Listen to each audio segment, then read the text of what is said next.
ceux qui nous suivent partout dans le monde sur Congo Suisse TV, Yangonde Masolo. C'est toujours moi, votre star, Iguette Ntumba, la minante du Seigneur, avec votre émission Savoir Plus. Le lot qui tue précisément la commune Yamakala, Bipa, Iwapi, Naveni, Kouké, le numéro 62, na bandi na Boboni, na Simalanga, logo, ya complexe scolaire, Oyo, na Combo Elite, Oyo, Odesi, Toye, Kozwa, quelques images, Ndenge rentrée scolaire et Salami Lelo, le 9 septembre 2019. Le lot, Ezama Kambuya Sika.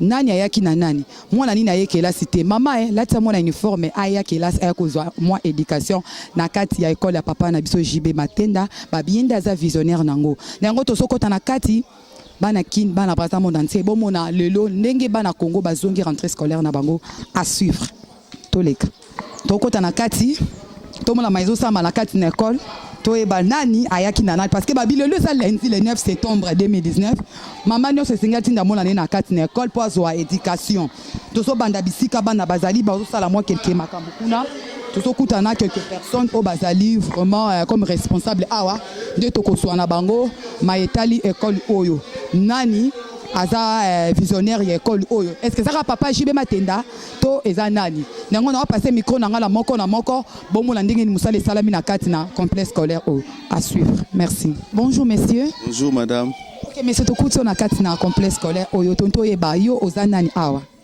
oui merci pour la présence na bino awa ni sika oyo précisément vous avez na complexe scolaire au 10 de l'élite oyo ezali ligne ya activité na kata fondation Matenda Zola. Oui, je suis parmi les pouvoirs organisateurs, donc promoteur, pouvoir organisateur. Donc merci tout nakoyamba bino. Toyeba papa à part wana musani uzosala na kati na complexe scolaire oyo. Voilà. Na kati complexe scolaire au disait de l'élite comme la lobby et na kati ya fondation Matenda Zola. Ngana zali na niveau ya pouvoir organisateur. Donc zali na supervision. Yemoko les honorables Matenda Zola zali comme promoteur. Biso zali comme superviseur na kati ya pouvoir organisateur. Mais l'autre est au côté vraiment bana bazar vraiment muké, ça dure à quoi? Bon, c'est normal hein. Chaque fois la rentrée est toujours timide. Les 2 premières semaines ou la première semaine c'est toujours comme ça. Mais c'est que para bazar se préparer encore pour na ba fourniture scolaire, yango ça sous que non ça la moi timidité au mais vu nombre de gens déjà à la longue dans 2 ou 3 semaines, vous allez voir que non classe nous se cotonne dans nango aw. En tout cas vraiment merci. Au solo bani na ba parents oyo o batina bana le loté na classe. Vraiment exact que no ba sala lombango parce que le lobby formation et bandaka depuis le premier jour. Ils a pas si ko ba enseigner bande la sous ba semaine to ba jour au barataki pour que bango bazaki na problème. Ata ba uniforme akala to ba frontière zana nte ba ya nanu baya malembe bakoye baneni ko remplir ba devoir na bango pona ko bloc ya bana donc baya classe ici bandi et puis formation vous avez niveau de formation et qualité parce que honorable Matenda Zola teli bango formation moko na niveau moko international parce que ba standing est vraiment moderne beaucoup ba image beaucoup la bino moko ndenge ni makambo zali koleka aw ça l'école na kati ya commune ya Makala et puis tout ça vraiment musika donc tout ça pas na kati ya Makala boza vraiment la sécurité t'es vraiment côté sécurité ezali kopona awa mili o ezali et outi na motema ye moko ya fondateur Matenda Zola et outi pas se souci na ezali que non quartier oyo ya koleli quartier oyo à vivre awa na quartier oyo ndalinga ki que non eloko moko malonga eza na kati ya quartier oyo yanga memi innovation na kati ya quartier oyo donc côté sécurité côté sanitaire côté kuna tozana ngo déjà na maboko donc bana ba la sécurité et puis bana ba otanga na condition moko ya malamu. Bana baza en nombre à combien dans 4 écoles?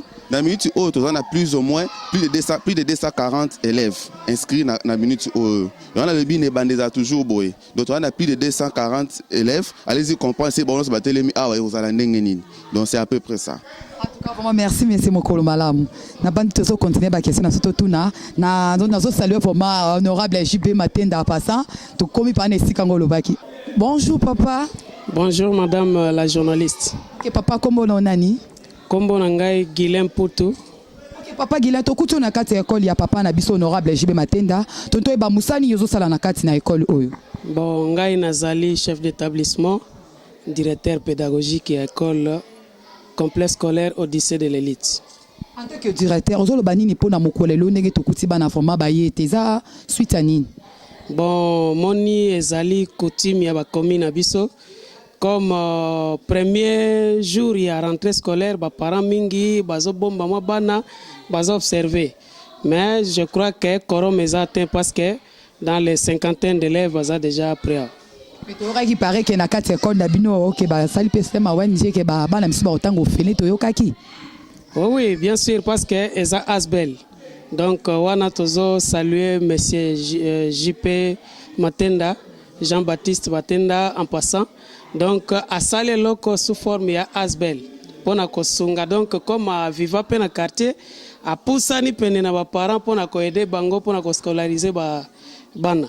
Il y a aussi des livres, ils ont la carte ba livre. Tozana ba livre donc il y a tous les niveaux ko banda première ti 6e pour permettre bana na faciliter la lecture. Pour permettre tout le monde à bilili à livre bon lobby parce que peuple tout monde entier ba a besoin ba mon ba livre au lobby bon la tsabi songo ba mon visibilité ba livre wana. OK, ezamba la liboso et école o fond na kati ya commune ya Makala. Bien sûr, eza première année oyo promoteur à investir na commune ya Makala ndio mon école ezali très propre donc azala na souci makasi ya commune yango asali loko donc soko yo ndeko moni ozomona ke vraiment conditions a réuni pona bana biso watanga na condition kitoko bazoluka musika mais ya yeli yango pene na bango façon tongo l'école na eza vraiment bien mais dès que la kamasolo kota Makala il paraît que kulu na izala koto makasi so le est arrivé bino ke kulu na eye bino bozata na sécurité mo libana te bo sala ndeni. Bon toza ba contact ya ba bureau ya la police ya quartier.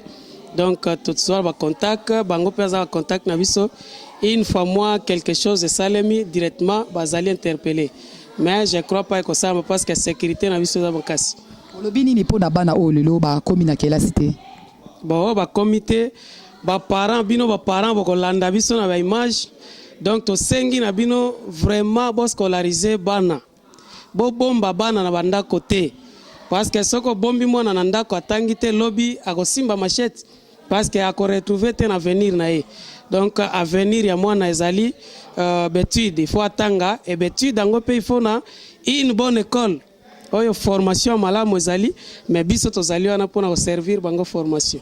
En tout cas vraiment merci mokolo malam merci vraiment. Bonjour messieurs. Bonjour. OK monsieur, présentez-vous s'il te plaît. OK, moi c'est monsieur Yves Ngoma. Je suis le coordonnateur de la fondation et au complexe scolaire, je suis le directeur des études. En fait, ici, c'est une école qui est vraiment dans la commune de Makala, comme a dit le DP.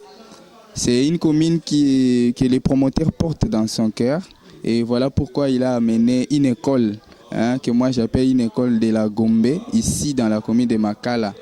Et j'en appelle aux parents qui traînent encore les pas de venir rapidement nous laisser les enfants parce que nous en avons besoin. Et les enfants étaient déjà inscrits, mais les parents sont en train de traîner encore les pas. Et il y a une information que je passerai pour les parents qui n'ont pas encore inscrit les enfants. Ici, nous avons des innovations. Il y a l'informatique et l'anglais, qui est une innovation que le complexe scolaire Odyssée de l'élite a apporté ici à Makala.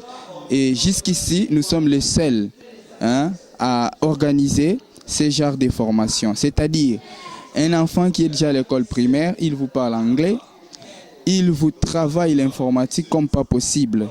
Donc, amenez les enfants, vous qui n'avez pas encore inscrit, et vous qui avez déjà inscrit, amenez-nous les enfants dès demain déjà. Merci. Bonjour maman. Bonjour. Maman pardon ndenge tokati na musala na yo tonto ba mama uzana ni pe kombono nani awa. Nazali secrétaire na école Odyssée des élites. Kombono madame Mukena ni bibiche. OK maman lelo tokuti vraiment bana baza ebele teza vraiment suite nini. Ezali oyo eza ne ya liboso to fongola école oyo. Suite ezaka bakapusa ba parents balinga kutinda bana dès le début te. Bazela ka ba kokisa biloko nyonso mais tozoki sabanga baya na bana o bazana ngo kaka baya na ngo to banda ndambo eke bakisama ba bakisama muke muketi ba kokisa biloko nyonso bana ba fourniture nyonso. C'est que bino bote minerval awa cher bana ba été. Te to sengi kutata minerval te. Ah bon? tozosenga te minerval te toyebisi bango kaba komisa bana tobanda na bana tokotala ntina suka nde tokosala tokofixe makambo wana nyonso. Avec le secrétaire ozoloba nini mpona likambo etali minerval na bekole mosusu? Makambo etali bikole misusu ndeti biso ya toza privé tokosenga minerval tokoexagere te comme les autres. Biso toza na montagne biso mo tofixe ke parent nyonso akoka kofuta afuta minerval yani tokotia minerval cher te po ezalaka essoufflé mwana 6 années te tokotia minerval moko eza vraiment. En tout cas, merci mokolo mala maman, merci vraiment. Bonjour maman. Ok papa, ozosala musala nini? Bon, nazali disciplinaire na école. Papa disciplinaire, ozoloba nini pour la rentrée scolaire ya lelo le 9 septembre 2019? Bon, pour ngai rentrée déjà sonné. Donc ba parents nyonso batindela biso bana. Parce que école ezangi discipline, même na ndako so discipline ordre ezate ndako etambola pe malamu te. Yango na biso awa tozo pesa bana formation, tozo discipliner bana nyonso tout baya. Même azana mo te aya na école atanga classe. Biso ba personnel bana na biso pe bazo tanga awa. Biso problème biso ezali to former bana. Et non to déformer bana. Alors, yango na batindela biso bana baya classe déjà et bandi. Bino na kati na école la bozo teka pe ba uniforme te de baninga miso bazo sala. En tout cas biso tozo teka ba uniforme te. Ya solo wana. Tozo teka ba uniforme te parents nyonso asombe uniforme na sika o ya lingi. Bino ateleza ka bleu blanc. Pardon, ezaka bleu. Siko kota ba livre bozo teka la bana ba livre te to konsomo ezate ke avant na banda classe moi quelque chose na maboko. Yo moko otamboli na kati école makamu nyonso biso toza nango déjà OK matériel nyonso eza en place tozo teka ba uniforme te tozo teka ta livre te nini te biloko nyonso ezali. Conseil nyozo pesa na bana oyo bazana ndako nani ba été. Bon conseil na ngai eza boy bana baya ba parents batina bana bafana tina mandako baya kotanga ici tozo former bana tozo déformer bana te. Biso moko ba personnel bana biso pe bazotanga awa promoteur mwana pe azotanga awa directeur biso nyuso to bana biso bazotanga awa to linga te ke no to déformer bana to lingi to former bana. En tout cas vraiment merci moko malam papa na biso disciplinaire, merci vraiment.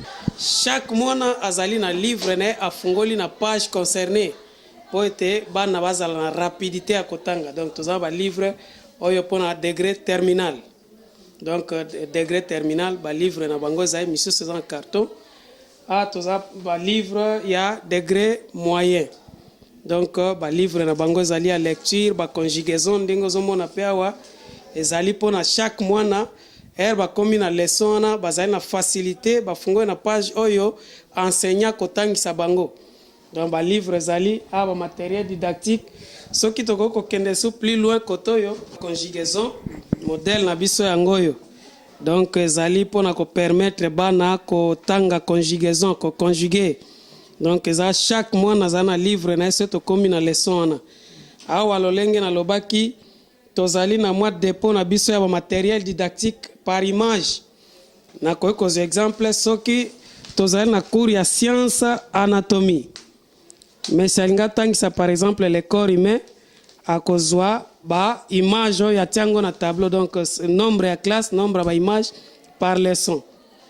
Donc bo monia ba partie nyonso zali moi nazo mona image et puis azotanga azoyeba ke batangisela kibisu eloko boye ezali te ke batangisi mwana oral eloko ngo moni yango te lobia ko lukaye bango mais awa ezali par image donc tozo pesa enseignement intuitif didactique donc kuno komona ba biloko ezali belé ndenge bomona kati awa yango ezo permettre bana na biso bazwa formation à qualité à l'image en matériel didactique. C'est de l'élite. Eza la commune maman. Commune à Makala. Ah yo za madame ya maternelle to ya nini? Moi je suis naza madame à maternelle.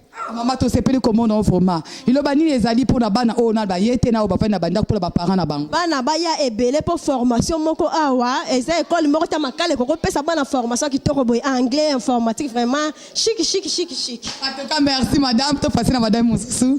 Mbote maman. Mbote. Maman kombolo nani? Ngai madame Rancine. Ok, Madame Rancy, on peut s'appeler qu'à cours na maternelle. Oui, naza éducatrice maternelle. Yo go la bana to beta bo bamba tete. Jamais ba maternelle to bon de la bango. Na mona be kol musuna kenda bana ba la madame Mantobe yo sala ngote un jour. Jamais na ko sala ngote. Ok, conseil ni repère sala batata na biso bazuna mbongo te pour la kotinda bana ba na classe. Bon, ça passe sunga bango pesa bango mbongo batinda bango po awa formation vraiment eza excellent. Batinda bana na teo bitika bateo soki ndenge nini. Ba ya batinda bana. Bango mo ba omona. Babi maye bozinda ka maya solo. Va permettre la pont. Non, to dinaka te. Nyonso to zo bon. Po ezape na kota ONG za onoro nyonso po nyonso bazo bongisango. Mai dinaka te awa. Merci maman. Mokolo malamu nzamba lola batela bino. Merci. Bon moi madame de balobi. To ça la maternelle. Ngapela ko mala pe mo la maternelle. Bon moi la télévision. Dans papa langa JB matenda vraiment nzamba pambola osimba nzete. Polikanisi oyo zi vraiment en tout cas malamu. Nous sommes vraiment presque à la fin de notre émission. Tozaki na kati na école babeki complexe scolaire. Donc ya papa la biso JB matenda bo comprendre ça eloko vraiment ya sika. Na biangi bana nyonso bazana ndako ba osala eloko te. Ba parents botinda bana na kati na école oyo. Babi eza école moko kitoko. Bazana groupe électrogène bo moni yango. Ya mbamba, bazana ba livre, bazana ba matériel tout didactique nyonso ezali we sengeli bala batanga na lolenge moko ya malamu et puis condition bon kitoko. Caro na caro, toilette. Bien parfumé à kafu to bomonika et puis ça étage kalaté bozo bata tala likolo bomona likolo nano na mona te école la bolikolo cameraman ko sa likolo mona donc papa langa ya JB matenda vraiment na ebita ngaka ça le siko boîte de nuit tanga sala ngora iloko nini pour fois ça tongeli école yo bakuna balando pamba papa kiba koma député na kata commune makala ba yo flatter papa langai donc eza vraiment likanisa malamu vraiment zwaki.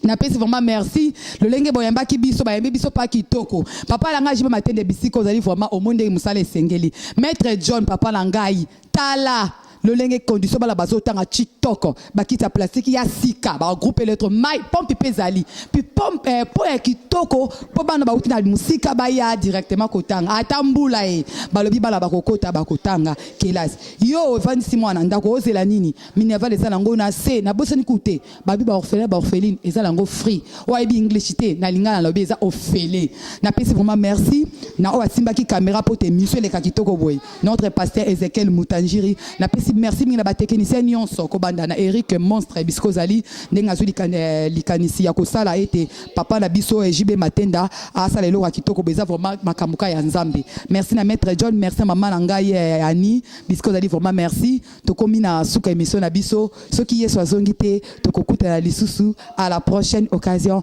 merci beaucoup na ba madame nyonso na ba messieurs mokolo malamu bye bye bye bye